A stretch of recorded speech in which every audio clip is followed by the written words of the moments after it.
आज कोल्हापूरमध्ये छत्रपती शिवाजी महाराज चौक जो आपल्या कोल्हापूरच्या ऐतिहासिक पार्श्वभूमी असलेला चौक आहे, तिथे हिंदुत्वनिष्ठ संघटना आणि हिंदू जनजागृती समिती यांच्या वतीने एक आंदोलन करण्यात आलं, ज्याचा मुख्य विषय असा होता की उद्या एक OTT प्लॅटफॉर्म नेटफ्लिक्सवर एक चित्रपट रिलीज होतो आहे, ज्याचं नाव महाराज असं आहे। या चित्रपटामध्ये जुनैद खान याने मुख्य भूमिका साकारली आहे, जो आमिर खानचा मुलगा आहे। या चित्रपटाची एकंदरच पार्श्वभूमी पाहता याच्यामध्ये जी घटना दाखवण्यात आलेली आहे ती 1862 मध्ये ज्यावेळेस भारतात ब्रिटिशांचं शासन होतं त्या काळामध्ये एका पत्रकाराने दाखल केलेल्या मानहानीच्या खटल्यासंदर्भातली ही घटना आहे।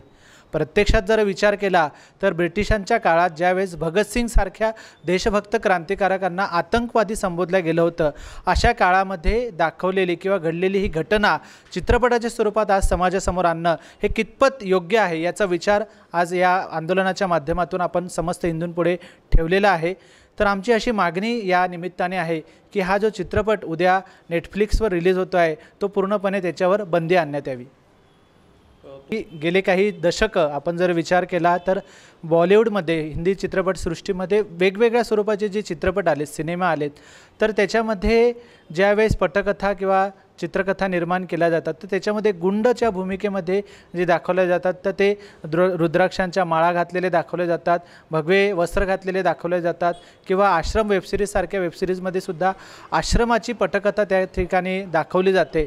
तर एकंदरीतच ह्या चित्रपटसृष्टीच्या माध्यमातून निश्चितच हिंदू संस्कृती, हिंदू परंपरा, हिंदू साधू संत यांना कुठेतरी टार्गेट केलं जातं आहे की काय, अशा प्रकारचा एक प्रश्न आज निश्चितच सर्वसामान्य हिंदू समाजाच्या मनात निर्माण होतो आहे। या देशातल्या 77 वर्षाच्या स्वातंत्र्याच्या कालखंडामध्ये आज अशा अनेक घटना उघडकीस आलेल्या आहेत, ज्याच्यामध्ये काही घटनांमध्ये काही मौलवींच्या माध्यमातून मुलींवर त्या ठिकाणी अत्याचार करण्यात आल्याच्या घटना उघडकीस आलेल्या आहेत। काही ठिकाणी चर्चेसमध्ये फादर्सच्या माध्यमातून, पाद्र्यांच्या माध्यमातून तिथल्या नन्सवर अत्याचार करण्याच्या घटना उघडकीस आलेल्या आहेत। मग अशा स्वरूपाच्या घटनांवर आज ताग्यात कुठला चित्रपट का निर्माण होत नाही, हा सुद्धा प्रश्न आज सर्वसामान्यांपुढे उभा झालेला आहे। एकंदरीतच याच्यामध्ये आज गेल्या काही वर्षांपासून बॉलिवूडचं एकंदरीत पार्श्वभूमी जर आपण पाहिली तर या बॉलिवूडमध्ये सातत्याने हिंदू संस्कृतीचं हनन करणाऱ्याच घटना, प्रसंग त्याच्यात दाखवण्यात येत आहे, अगदी जुन्या चित्रपटांपासून तर आत्तापर्यंतच्या चित्रपटांमध्ये। त्यामुळे निश्चित याच्यामागे हिंदू संस्कृती नष्ट करू पाहणारी जी विचारधारा आहे, जी आज भारतामध्ये फोफावते आहे, त्यांचा कुठेतरी हात असण्याची दाट शक्यता आहे असं सगळ्यांनाच आज वाटतं आहे। ह्या चित्रपटांचा जर विचार केला तर आज मोठ्या प्रमाणामध्ये तरुण पिढी या चित्रपटांकडे आकर्षिला जाते आहे आणि परिणाम त्यांच्या मनामध्ये एक सगळ्यात महत्त्वाचं म्हणजे आपल्या संस्कृतीबद्दलचा जो आदर आहे तो कमी होऊन त्यांच्या मनात आपल्या संस्कृतींबद्दल, आपल्या साधू संतांबद्दल, आपल्या आश्रमांबद्दल एक प्रकारची द्वेषभावना निर्माण होते। हे सगळ्यात मोठं अपयश आपलं म्हणावं लागेल, कारण की हीच पिढी येणाऱ्या भारताचं भविष्य आहे आणि जर त्यांच्या मनात आपल्याच परंपरांबद्दल असा द्वेष निर्माण झाला तर ते भविष्यासाठी अत्यंत चुकीचं ठरणार आहे। याच्यामध्ये हिंदू संस्कृतीला टार्गेट करत असताना केवळ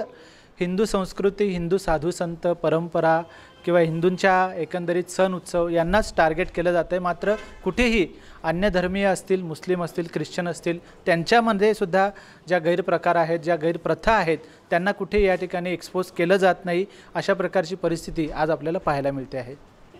आजच्या या आपल्या तारा न्यूजच्या माध्यमातून मी किरण दुसे, हिंदू जनजागृती समितीच्या वतीने सगळ्यांना, आपल्या न्यूज चॅनलचे जे दर्शक आहेत त्यांना असं आवाहन करू इच्छितो की हे चित्रपट त्या ठिकाणी निर्माण होत जरी असले तरी एक हिंदू म्हणून, हिंदू धर्माचे पाईक म्हणून, आपण हिंदू संस्कृतीचे पालक म्हणून अशा प्रकारच्या चित्रपटांचा बहिष्कार घालणं, त्यांना पूर्णपणे त्यांच्यावर बंदी यावी यासाठी प्रयत्न करणं, असे प्रयत्न सगळ्यांनीच करणं आज काळाची गरज आहे।